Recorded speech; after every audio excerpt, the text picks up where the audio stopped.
So, in the latest issue of Play Magazine, the creative director of Dragon's Dogma 2 has given a great interview on giving players a fighting chance against these massive enemies that you're going to be coming up against. With the quote that you have to have ideas for gameplay that go beyond the basic one-to-one combat. I found this to be a fascinating read given the fact that one of the things that is touted in the game is the fact that you have the pawns system, which is a group. So you've played Baldur's Gate 3, you've played, Icewind Dale, you've played Pillars of Eternity, Dragon Age, Mass Effect. We're all familiar with party-based games when you bring other NPCs into the system. The way they do pawns is slightly different, but it still is an overall impactful decision to allow other people to accompany the player on their mission. God of War Ragnarok is an example. You have your main character, but you can also have one companion that follows along. With previous entries in the series, you just had one. So they're building on what they had with the first game with the pawn system. It's a really interesting interview talking about how difficult it is to design gameplay for massive enemies so that players can come up against those massive enemies and fight and have fun and feel like they're on equal footing while not actually being on equal footing, because as we all know, when it comes to going into any type of video game, you need the challenges of the game to be more difficult than what you can realistically take on. Otherwise, it doesn't feel heroic. I've said this in the past that no one cares about Thor going to the grocery store to buy a gallon of milk or to buy a roll of toilet paper. We want to hear about Thor taking down monsters. Really, we want to hear about Thor taking down monsters that require the help of others, because that means it's an epic, epic, epic battle, which is always a good thing. So director Hideaki Itsuno is talking more in greater detail in the interview about how Capcom is going about giving players a fighting chance.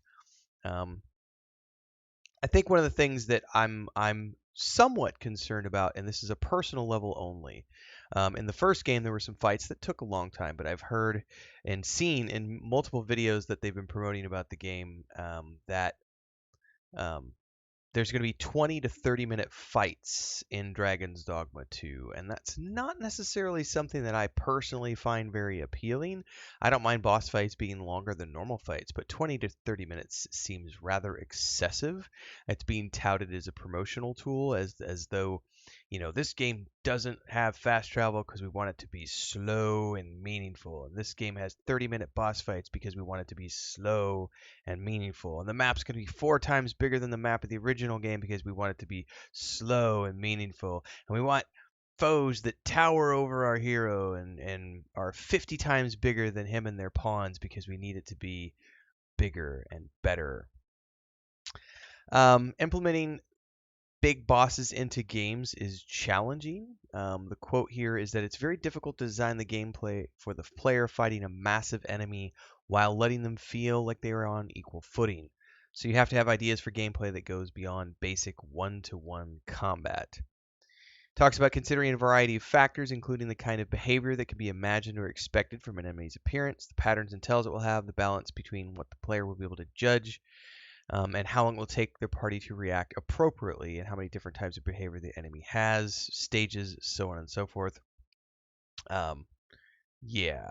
What's interesting is he literally came out and said, for players who struggle with direct combat, I would suggest a magic-based vocation instead, which mirrors one of the reasons why I was trying the magic user or the sorcerer in the first game when I was doing my playthrough of Dark Arisen a few weeks back, because I didn't like the hack and slash nature of some of the combat elements of the first game. What I am going to do, though, is because I'm leaning more towards a ranger the more and more I get into things.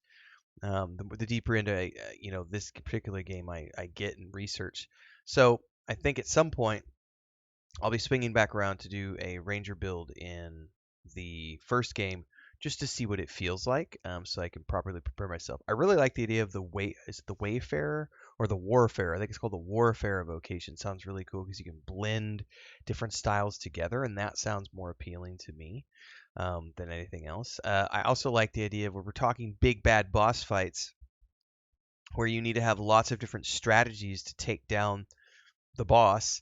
it makes sense to me to be playing something where you can switch the vocation, not switch the vocation, but have a vocation where you have multiple avenues of success at your fingertips so that you're not struggle bussing against a mob when, say, you're doing ice damage, you don't have any fire damage, as an example. You want to be able to pull out the weaknesses, and pull out all the stops to get against the weaknesses of one of these boss mobs. So, I mean, at the end of the day, I think that the the big bosses that we're going to see, for example, the bronze giant Talos that we've seen, is going to be resistant to damage unless directly to the crystals growing on its head and body.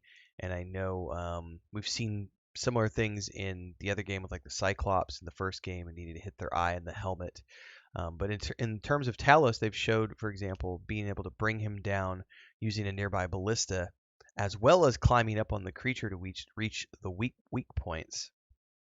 Um, so there are typically going to be multiple ways to overcome these encounters, and I appreciate that they've given challenging gameplay a look.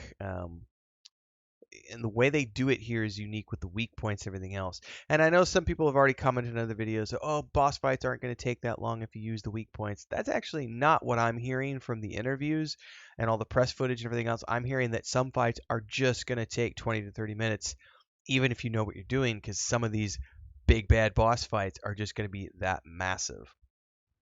Quick commercial break, everyone, to celebrate and give thanks to all of these amazing people who keep me on the air full time. Really appreciate the support.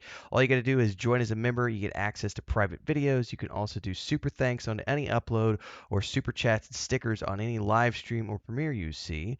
And beyond that, don't forget we're multi-streaming over on Twitch now, so you can support over there as well. Thanks so much to everybody. Let's get back to the video at hand. So I'm very curious how this is all going to play out because I'll tell you one thing. From my data, one of the things that does very well in the games that I play, whether it's Baldur's Gate 3, Starfield, Rogue Trader, anything I've played in recent months, the Phantom Liberty, um, people like big bad boss fight videos. And one of the things I can guarantee you I'm going to get out of Dragon's Dogma 2 is going to be a ton of big bad boss videos, which is going to be epic for showcasing all of the really cool bosses that they have in the game and the various mechanics that can be used to take them down. And one of the really cool things that I think I'm personally looking forward to is all of the different vocations that can be played and the smarter AI, the smarter pathing, smarter pawns, and being able to leverage that to find unique ways to take down these big bad guys. Because you might not have the perfect group makeup with your pawns and you might need to use those ballista, whereas in another case you might be playing a rogue who's happy to clamber up the side of a giant 50-foot tall beast and stab at crystals and hope it doesn't shake you off. Like, there's lots of options here for boss mobs. So I just think it's an interesting interview if you want to read the whole thing at your leisure. It's over in Play Magazine, but Games Radar and lots of other places have great articles you can go read through at your leisure. I think that in this case, fighting big enemies, I think it's fine if they don't have to all be 30-minute fights to feel epic. I think that as long as you're facing something where you're going to need your pawns to overcome it, that's going to be cool. And I'm very interested to see what they've done to give us challenging odds without making it, as they say, have the player feel overwhelmed by what's going on in front of them. So I'm looking forward to this game. I am going to be playing this March 22nd, so hopefully you're along for the ride. Don't forget to like, subscribe, hit the bell icon so you never miss an update. And of course, I'll be continuing to play through Dark Arisen as I do R&D to get prepped for Dragon's Dogma 2. So don't forget all the other playlists. I do a lot of different things, play a lot of different games. Don't forget the Discord. We stream over on Twitch as well as on YouTube, and there's a Patreon page and my latest fantasy novel if you want to get it. Links are down below. I'll see everybody in the next one. Peace.